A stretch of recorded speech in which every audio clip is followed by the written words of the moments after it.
نحمده ونصلي على رسوله الكريم أما بعد فأعوذ بالله من الشيطان الرجيم بسم الله الرحمن الرحيم وما خلقت الجن والإنس إلا ليعبدون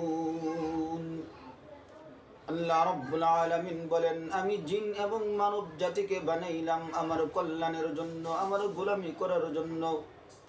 এজন্য যারা নিচু হয়ে থাকে আল্লাহ রাব্বুল আলামিন তাদের সম্মান, তাদের ইজ্জতকে বাড়িয়ে দেন।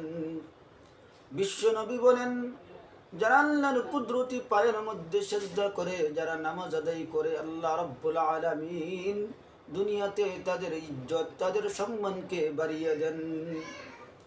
যদি নামাজ না পড়ো তাহলে জাহান্নামের আগুনে জ্বলতে হবে। নামাজ যদি না পড়ো জাহান্নামের আগুনে জ্বলতে হবে।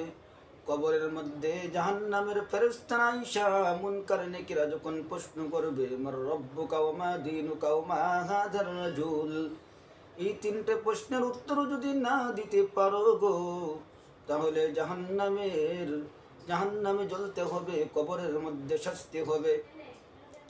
এজন্য আমরা দুনিয়াতে নামাজ পড়ব। যদি নামাজ না পড়ি দুনিয়াতেও অশান্তির শেষ নাই, আখিরাতের জীবনও অশান্তির শেষ নাই। আল্লাহ রাব্বুল আলামিন সকলকে নামাজ পড়ার তৌফিক দান করুন। আমিন। ওয়া আখিরি দাওয়ানা আলহামদুলিল্লাহি রাব্বিল আলামিন।